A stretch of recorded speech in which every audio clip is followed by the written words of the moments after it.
What's up, summoners? King Blair here. Today we're going to be talking about the most recent balance adjustment preview that they put out. This balance adjustment should go out on February 17th, and we're going to be talking about the units that got buffs, how the patch was overall, and as well as what meta impacts they will have, especially because February 17th is going to be 10 days before the scheduled season end, about 10 days, maybe a little bit less. So there is going to be definitely meta impacts. And if you have these units, you can use them to climb once they do get their buffs. Or if you don't have them, it's something you need to watch out for and potentially start thinking about how you're going to be countering them. But without further ado, let's get right into it. If you like the video, make sure you like, subscribe, and join the Discord server. Link down in the description. And as always, I will put sections for you to skip around if you just want to hear about a certain unit or a certain topic. But with that, let's jump right in. So first, the units that they actually picked. I think they actually did a pretty good job this time on both the size and the units that actually got targeted for buffs. The big thing is that the past two patches have been extremely small, and there's a lot of heroes that needed buffs and tweaks. But this time, it's a little bit bigger. It's more what you would expect from the usual patch notes, where you're getting about 2 Moonlights, 3 or 4 Covenants, and then like 1 Moonlight 4-star and some of the 3-stars. Very big patch. And as far as the units that they actually hit, Decide a Little Bit and Solitaria the Snow were the two biggest, most wanted units to get a buff by the community. That's the two units that almost everyone kind of had a consensus that, yeah, these are the units that need tweaks because they're new and they're underperforming. So definitely did a good job with that. I know people wanted Ryla buff. I don't think he needs a buff yet. But besides that, I don't think there's many units that people were calling for buffs for, right? So these were the two big ones. Chloe, it's a little bit weird. I don't think anyone was like wanting a Chloe buff. I know there's a couple people that do use Chloe here and there. So I'm sure they're happy. Celine, which is really nice buff. Lilibet did need one. Sinful Angelica, really nice to see here. She's actually going to be a lot better for PvP again. And then of course the 3-stars that are going to be kind of nice. And of course, the artifacts, warrior artifacts are getting buffs. Probably just to add more diversity, especially because they've been adding so many warrior units. They probably just want to make it more diverse with the options that the warrior heroes have. So they just decided to buff a bunch of the warrior artifacts. Just like in the past, they've been buffing mage and some of the beef artifacts. But with that, let's jump right into the first one, being Solitaria the Snow. This is one that took me a little bit to actually understand how it worked. I actually talked to a lot of people in the Discord about this one. But she's actually much better now because they completely changed the way that she actually functions. So the first thing is going to be the fact that they changed how the S1 works. Before this skill, it used to be when she had the buff, that is the Daydream buff, she would always use an AoE skill, kind of like Dizzy, right? Her S1 would just become an AoE skill. Well, they changed that. Now the way it works is you still have your single target attack S1, and then when you have the buff, you activate the AoE attack. So they changed the skill from becoming her S1 to becoming an extra attack skill, which completely changed the way it works, completely changes her counters, makes her better against certain situations and worse for other situations, right? So overall, what does it do? The damage dealt was decreased, right? Because you are activating as an extra skill now. Before it used to just be your skill. So they did decrease the damage to keep it more in line with the change. The other thing is that because it's an extra skill, it will also function extremely well with the Fairy Tale Tenebria artifact, right? With the Fairy Tale Tenebria artifact, you're getting that flat damage, right? If you're using that, because an extra skill, it will trigger. You're going to get a potential 1 buff strip with the Fairy Tale artifact, and you're getting that flat 1,000 to 1,500 damage every time she uses her S1 follow-up. That is really good. The other thing that they did is that they moved the stealth to her passive, which means that she can have passive up all the time, have the stealth up. That makes it so you can't easily attack her and can't easily take her out.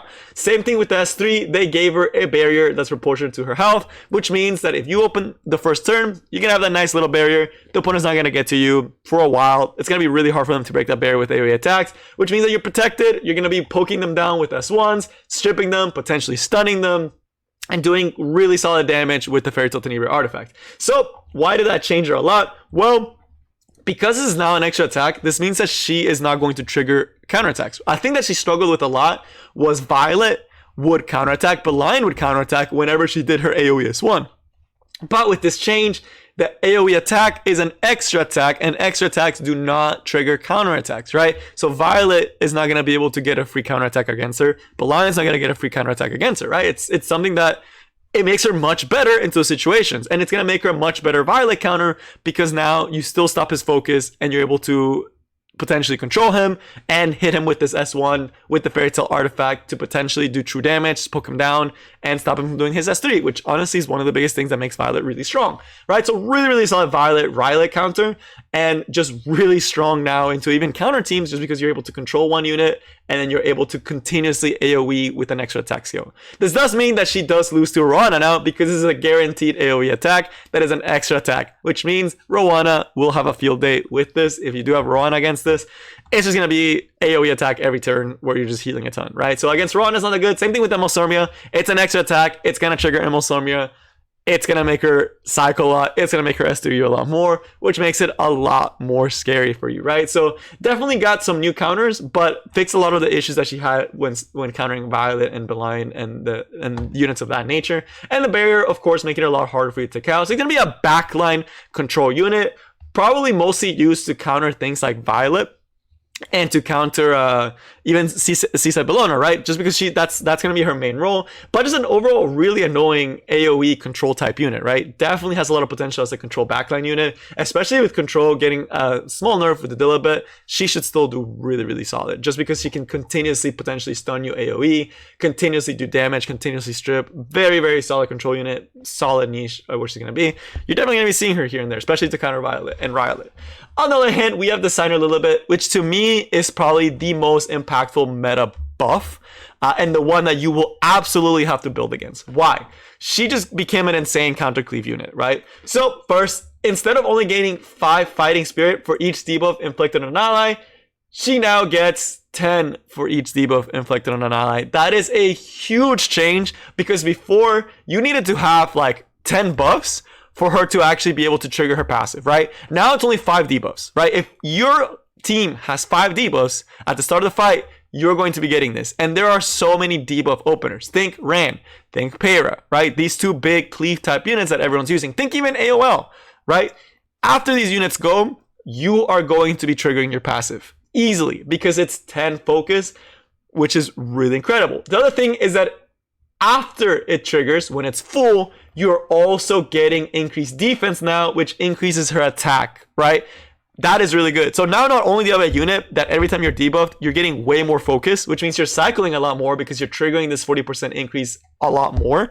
You're also getting increased defense to do more damage with what you have, which is just amazing, right? So you have more cycling, easier to trigger passive, right? Way, way harder to actually make it to a point where she's not going to be triggering this very often, right? The other part is going to be the fact that they added a CR push to her S3, which means that after you get debuffed, you're cleansing your team essentially, and you're pushing up right after. So why is this impactful? Why is this going to be the big meta changer? Well, if you guys didn't know, Cleave cleaves primarily with Pera and with Ran. Those are the big units that Cleave uses to actually cleave. And what do all those teams have?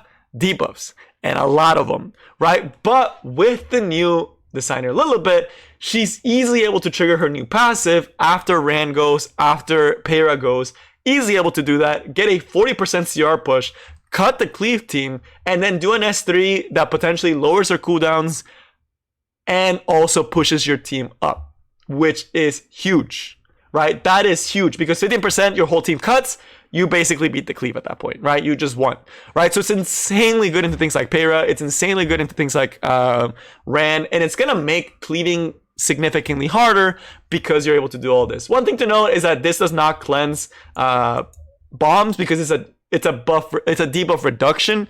Why is that important for me to mention that?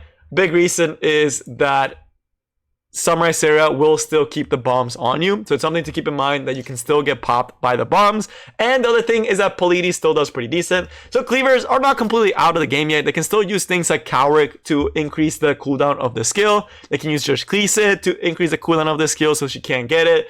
They can still potentially have a really solid Polides, really tight Caesarea Polides Ran combo to the point where Samurai Sarah does not get cut, right? So there are ways to play around it, but it has just made her a premier cleave counter that cleavers need to upgrade their tuning to make much tighter tunings, and they're going to have to cleave with things like Polides, right? Because without Polides, you're not stopping this cut, right? So again, really, really, really solid really, like, it's just really, really good. Like, this is just an amazing buff for her, and makes her kind of like this anti-buff cycling bruiser that can also counter and set up right after because of the cut and the ability to get that increased defense, and makes her a lot better because of the focus, right? She's going to be cycling much more. On the other hand, we have Chloe. This one's going to be a little bit of the smaller one. They made it so the S2 gives her a CR push of 50%. They increase the damage, but because they increase the damage of the S2, they decrease the damage of the S3. But the new EE will also make it so she gets attack buff after the S2. I mean, it's nice. It's a nice quality of life change. It lets her do S2 and then do a follow-up S3 with a lot more damage. Mostly just going to be for PvE. She's usually just right now used for a consistent 100 hunt team because she's able to land the debuff 100%, right? That's the only reason she's mostly used right now, is for like those one-shot type hunts. And again, this just makes her better at her job, makes her more consistent, makes her do more damage, right? So again, nothing too crazy, but for the people that you use already for those 100% clear hunts, it is going to be pretty impactful. On the other hand, we have Celine, and this is another one that I'm actually a really big fan of. I just don't know how big it's going to be, but it definitely makes her significantly better, and I'm actually going to be building her because I actually really like her play pattern now. So the big thing is, she still has the thing where if an enemy uses a non-attack skill, she counterattacks and hits either the highest attack if you have the EE on her, or a random unit and gets stealth, right? What they did though is what she struggled against is a lot of times she would just get controlled, right? People would just control her and she wouldn't be able to do her job properly. Or she wouldn't cut, would do the S2, you don't kill, and then that's it. That's all she does, and she's gone afterwards. Well, they kind of fixed that. They made it now to where she will dispel all debuffs from herself whenever an enemy uses a non-attack skill, which means that she will be able to more reliably use her S2, and they also gave her a CR push of 20%, which will allow her to actually follow up after she cuts the enemy, especially when you pair her with their own artifact. She gets an extra 20%, so now you're talking about a unit that if the enemy uses a non-attack skill, you're talking about a 40% CR push with attack buff, right? That is really good, right? That's amazing. That actually lets her cut and do her job properly as an anti-cleave type unit, right? That is just an incredibly nice quality of life change for her, and it just makes her so much better. The other thing is that they added to the S3 a massive barrier, although they did reduce the healing of the S3. Why is this so nice? Well, because Celine, after she did her S3, she was also just gone, right? So okay, she cuts, she does S3, and then she's gone, right? And a lot of the times that's not enough. But with the barrier, this actually makes her significantly better, especially because there's an EE that gives her stealth after using the S2. And with the stealth cut, with this cutting, and then being able to use this S3 with the barrier, you can actually keep your Celine longer on the board so she can actually have more time to make an impact in the fight, right? Significantly better unit now with the way that it actually works. They did also take away the dispels all buff on the S3 to give it onto the S2, which makes a lot more sense for her. Just way better play pattern. I just really like it a lot more. She now becomes this unit that if the opponent uses a non-attack skill, you're cutting in, you're doing huge damage, and then you're doing S3, getting a barrier, and if you have the stealthy E, getting a stealth to keep her on the board for longer, so she can actually have more impact on the game. Really amazing. Will make her a lot better into teams that have very heavy non-attack skills and very heavy single target damage ceiling, right? Because she'll be able to stealth and barrier and be a menace from then on, right? So really happy with that one. As far as Lilibet, kind of interesting changes. They increased the chances of landing your bleeds, but they lowered the number of bleeds? That's interesting. That is really interesting. I just realized that. A chance to inflict 4 bleeding effects for 2 turns, 3 bleeding effects. Interesting. But you did get a higher chance to actually land them, right? So that's nice. And they also added the part when the target is bleeding after the attack, increases cover range of the caster by an additional 50%. That part is nice that they added this, but they did take off the extra damage when the enemy is buffed. So it's kind of a weird one where they took away, they made it more consistent in a way where you're gonna be landing more, and you get the combat readiness by an additional 50%. Oh, so you get a full extra turn. Wow. Wait, that's actually really good. So now when you do the S2 and they're bleeding, you get 100% CR push. That's really nice, actually. You just get an extra turn, right? When you do this S2, you just get an extra turn for free if you land a single bleeding effect. And then, of course, the S3, when the enemy is defeated, decrease caster skill cooltime by 1 turn. Wow, that's actually really good. Wait, this paired with this? You can make it so, like, if you kill with S3, or you can open S2, land some bleeding if they don't have immunity, come in with S3, finish off the unit, reduce the cooldown, And then probably by the next rotation, you'll have S2 back up. That's not bad. That's actually pretty solid. And I know that I also changed the EE to the point where she dispels 2 debuffs from herself when she uses Snip Snip, right? So she has more reliable ways to actually land. That's really solid, right? Like, it actually makes her interesting, right? There's not many RBs floating around here and there, not that many revives. But for the situations where you might need one, it does make her more of an interesting warrior type unit, right? Just because you have all these different things going for her. On the other hand, we have Sinful Angelica, who actually got a massive buff. And it may not seem that massive at first, and I didn't think it was that massive at first until I started thinking about like, hey, she's a Soul Weaver, and people in the Discord tell me like, hey man, she's a Soul Weaver, she can use Doctor's Bag. The big thing that they added is the S3 now dispels 1 debuff from all allies. You might be thinking, well, that's not that much. But what this makes it is that if you give her Doctor's Bag, you're now dispelling 2 debuffs whenever you use a non-attack skill, which means you get a 2 debuff cleanse. You essentially get a pseudo-made Chloe, because now you have a high ER unit that can dispel 2 debuffs and give your team attack buff and speed buff, right? Again, it's pretty nice, right? It makes her a really good aggro option. And aggro is pretty popular right now because if you use her now, you can cleanse Payra, you can cleanse Rand, although I wouldn't recommend her in anti-cleave because she still just get popped and deleted into oblivion. But in an aggro situation, if they have Payra and a couple debuffs, you're able to just, S3, cleanse some of those debuffs and be able to set up, right? So they can't block you and unbuffable you as easily. And also against things like Lilius, really good in Arena, really good in Guild Wars, because you're just able to cleanse that attack break, and then you're able to have that nice attack buff, nice speed buff, and have a unit that can follow up dual attack as well as can tank the Lilius for 2 turns. Gonna be really, really solid for Guild Wars now, and just for a lot of different situations because of this dispel, being able to bait Lilius and then just tank her out and just S1 and just win the game off of that. On the other hand, we have Ainos, who's always been a 3-star that has potential to actually be really, really good. But they added a Soul Burn to be able to actually decrease defense for 2 turns. That's a nice little quality of life change. And they reduced the cooldown on her S3, allowing to cycle a little bit more. She's quite interesting because she actually does give attack buff to the highest attack ally on her passive. She's actually really interesting, right? She CR pushes like the highest attack ally and gives it attack buff. It is really good, right? And having this also helps her a little bit. Because you're able to give attack speed, give attack buff to your highest attack ally, and give them a nice little CR push. She's not a bad support unit. I don't know if this will make her like meta or anything, but it is nice for the people that do have her. And then Lucy, they're trying to make her better for things like Banshee. I know people some use her for Banshee, and for Katie's Hunt, which is a hunt that people still struggle with, because they made it so the restrict and slow is now on a 3-turn cooldown, which means you're landing it more often. They also made it so she heals on the paper barrier, which she used not to, right? She used not to, which is nice because now you don't need as many healers for Katie's Hunt. So they gave her healing and they made this lower, so she's actually much better for Katie's, a very solid Katie's unit. And for Adin, they just added the fact that weakness shared cannot be dispelled, which again is just primarily going to be nice for PvE, so the bosses can dispel it. For a lot of those Abyss bosses that tend to dispel debuffs, they just made her a little bit better in that aspect. So it's going to be it as far as the heroes. So as far as the artifacts and what we got here, first, Critical Life. This is the one that adds debuffs. They made it so it's a random debuff for 2 turns, so they made it more consistent for Wyvern, right? If you're using this for Wyvern, they just made it significantly more consistent. That's nice, right? They just made it nicer. The other one is a Little Queen's Huge Crown. This one's interesting because it raw increases damage now. So it's something that if they don't have a barrier, you're still doing increased damage. But if they do have a barrier, then you get the full damage. This is more for things like if you want to use into Amalilius or into even FCC, they're not always going to have that barrier. And this just makes it a little bit more specific or little more consistent, which is pretty nice.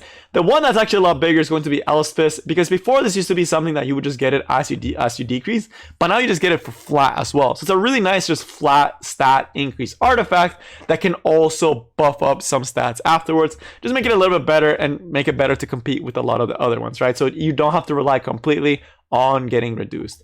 But that's going to be it for the patch. Overall, pretty nice patch. Actually pretty happy with it. Definitely a lot of meta contenders, meta changes, and it's definitely gonna have a pretty big impact on the game. Very interesting that it's so close to the end of season, but I think they did a good job this time. I think they didn't do anything that's super broken. I think they fixed the issues that the units had, And it's just gonna be, it's a really nice match, right? I actually don't have any complaints about it. But that is going to be all I have for you guys today. I hope you enjoyed, and I will see you next time. Peace.